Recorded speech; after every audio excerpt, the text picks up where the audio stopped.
That footage you just saw is real. A woman in a corset standing in a painted garden.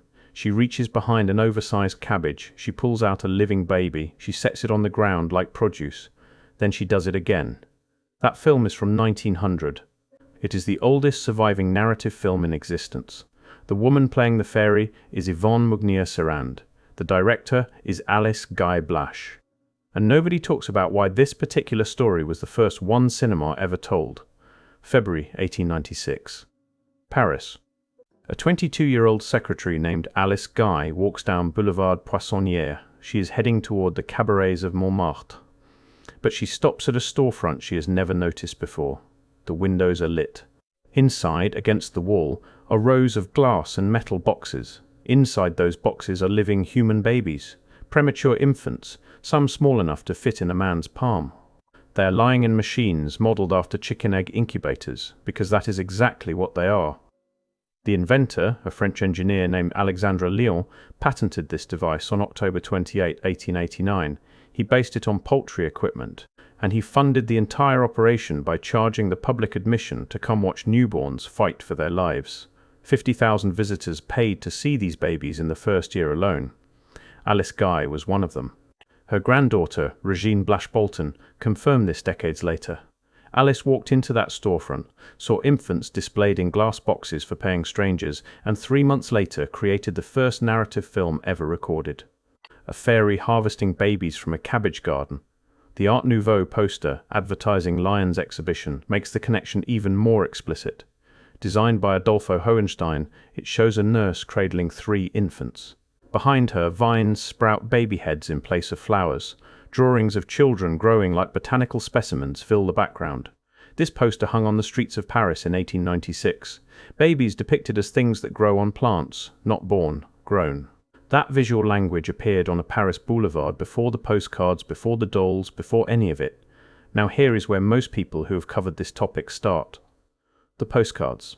Between 1900 and 1920, hundreds of thousands of postcards flooded Europe and North America, showing babies growing in cabbage patches. Babies being pulled from the earth like vegetables. Babies tended by gardeners and delivered to couples who browsed through them like shoppers selecting fruit. These were not produced by a single company running a campaign. They came from dozens of studios across Germany, France, Russia, Spain, Britain, and the United States. Multiple languages, multiple artistic styles, no documented coordinating source. Art historians classify them as whimsical birth announcements, sentimental imagery, harmless folklore. And they are partially right. In France, children had been told for centuries that boys come from cabbage patches and girls from rose bushes. French parents still call their babies mon petit chou, my little cabbage. In Scotland, children placed cabbage leaves outside to ask fairies for siblings. In Ireland, you were told you were found under a stalk of cabbage. The folklore is old and widespread, so let me address this directly. Maybe the postcards are exactly what our historians say they are. Birth announcements based on folk tradition. Charming, innocent, unconnected to anything darker. If this were the whole picture, I would accept that explanation and move on. But the timeline refuses to stay innocent. Because during the exact decades these postcards circulated, between 1900 and 1920, the largest mass displacement of children in American history was underway, and the scale of it is difficult to process. September 20, 1854. A train pulls out of New York City carrying 46 children. They range from infants to 12 years old. No parents are with them. No family waits at the destination. When they arrive in Dowagiac, Michigan, they are lined up on a railroad platform. Local families walk past, inspect them, and choose which ones to take home. This is the first Orphan train. The last train departs on May 31, 1929, carrying 3 children to Sulphur Springs, Texas. By then, between 200,000 and 250,000 children will have been transported this way. At peak volume, 3,000 to 4,000 children per year were shipped west. The first agent, E.P. Smith, let passengers adopt boys without checking references. He played on audience sympathy, pointing out that boys were handy and girls could be used for all types of housework. Many of these children were used strictly as farm labor. Many were not orphans at all. They were children of immigrants and poor families. The co-founders of the program later acknowledged this. The children traveled for days in uncomfortable conditions, sometimes on trains barely better than cattle cars. 2 or 3 adult chaperones supervised 30 to 40 children at a time. When they arrived, they had no birth certificates, no verified family histories, no provable identity. An estimated 2 million descendants are alive today, many of whom still cannot trace their lineage past the train platform. Where did they come from? The Cabbage Patch. That was the answer the culture gave. Not literally, but functionally. The mythology did the same work as a shrug. And the orphan trains were only the American chapter. Across the Atlantic, the system was older and larger. The Foundling wheel, called the ruota in Italy, was a rotating wooden cylinder built into the wall of a hospital or church. A woman could place her infant inside, ring a bell, and the staff on the other side would rotate the wheel to receive the child. Anonymous. No questions, no records of the parent. The first one was installed in Rome in 1198. By the 1400s, they had spread across Catholic Europe. By the 1800s, the numbers are staggering. Over 100,000 foundlings abandoned annually across the continent. In France, Italy, and Spain, as many as 1 in 3 babies born in cities was deposited into these institutions. France alone had 251 foundling wheels at their peak, legalized on January 19, 1811. The death rate inside these foundling hospitals averaged 80%. In some years it approached 100%. Children who survived were renamed. In Italy, they were called Esposito, meaning exposed. In Milan, they were named Colombo, after the pigeons outside the foundling home. In France, they were called Trouvé, found. Parents sometimes left a token, a ribbon, a coin, a piece of torn fabric, hoping to reclaim the child someday. Most never returned. So now hold the timeline in your mind. 198, the first foundling wheel is installed in Rome. By the 1700s, boys from cabbages, girls from roses is the standard explanation given to children across France. 1811, France legalizes 251 foundling wheels. 1854, the first orphan train leaves New York. 1863, France begins closing its foundling wheels. 1869, Sister Mary Irene Fitzgibbon places a cradle on a Manhattan stoop to receive abandoned babies, founding the New York Foundling Hospital. 1889, Alexander Lyon patents his baby incubator, modeled on chicken egg equipment. February 1896, Alice Guy visits Lyon's incubator exhibition on Boulevard Poissonnière and sees babies in glass boxes displayed for paying strangers. Spring 1896, she films La Fée aux Choux. The first narrative film in history is about harvesting babies from a garden. That same year, incubator babies are exhibited at the Berlin Exposition under the name Kinderbrutenstalt. That word translates to child hatchery. 1900 to 1920, Cabbage baby postcards flood the Western world. 1903, Martin Cooney opens his permanent incubator exhibit at Coney Island, displaying premature infants next to sword swallowers and sideshow acts. He charges 25 cents admission. He runs it for 40 years. Each piece connects to the next, each decade adds another layer, and every layer uses the same language. Children as things that are grown, harvested, displayed, selected, and distributed. Not born to families, delivered to them, by fairies, by gardeners, by institutions. I need to be honest about something. I sat with this research for almost a week before I started writing. Not because the facts were hard to find. They are well documented. The orphan trains have a PBS documentary. The foundling wheels are in medical journals. Alice Guy-Blashé's visit to the incubator exhibition is confirmed by her own granddaughter. The problem was not evidence. The problem was that every time I laid the timeline out, I could hear how it would sound. I could hear reasonable people saying I was forcing a pattern onto unrelated events. And I kept asking myself whether that was true. Whether folklore is just folklore. Whether postcards are just postcards. Whether the fact that all of this clusters in the same decades across the same countries is simply what coincidence looks like at scale. But then I found what Salvador Dali said about the postcards.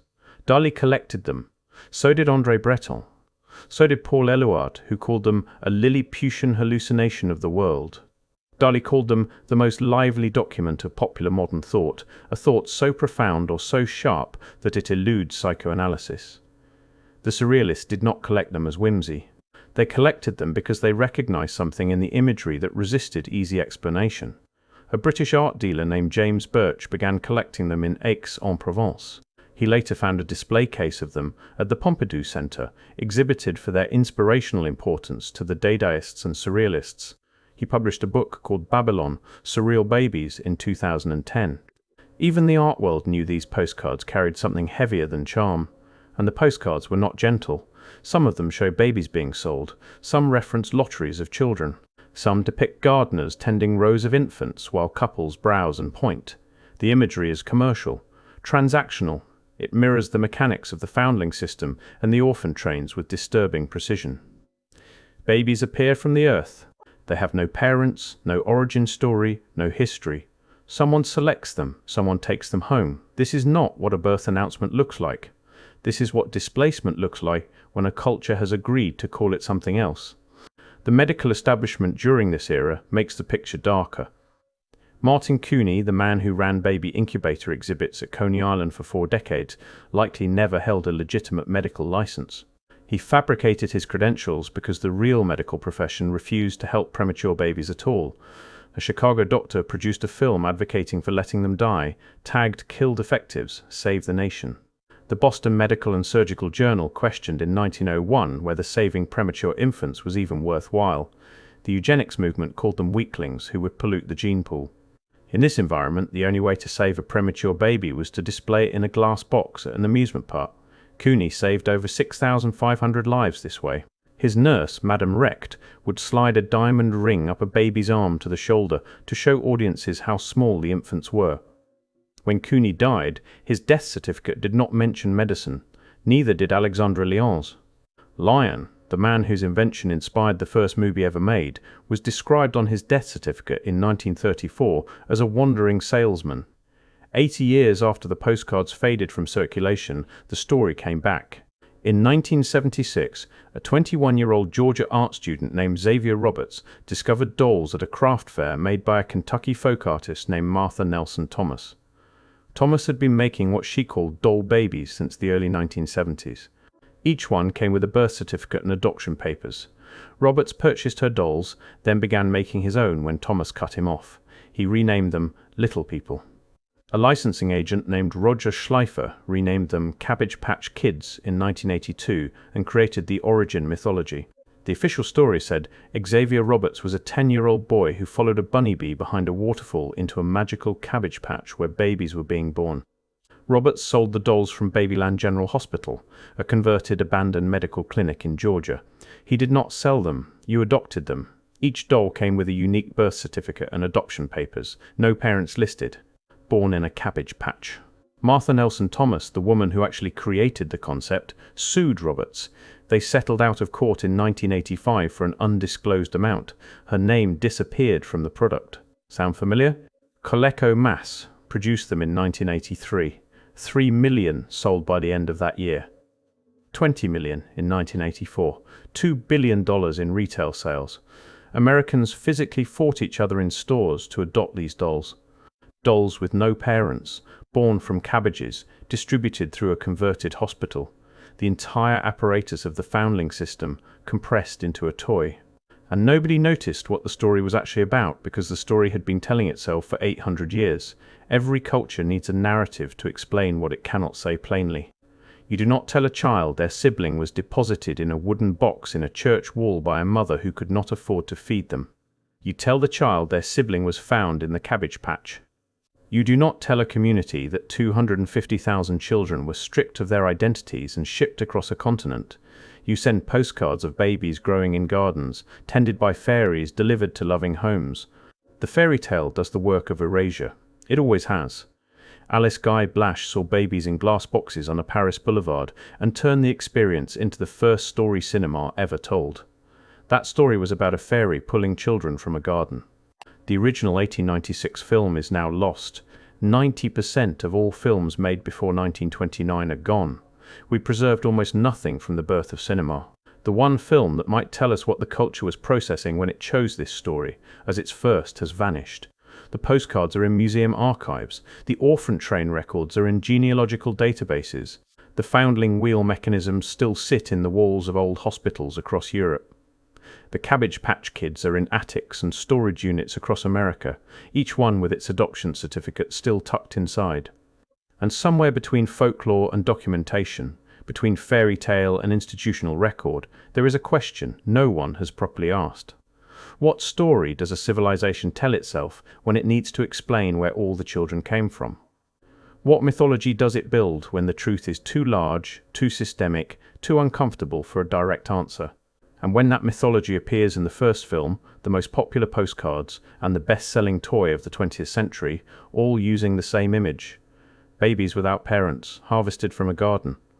What exactly are we looking at?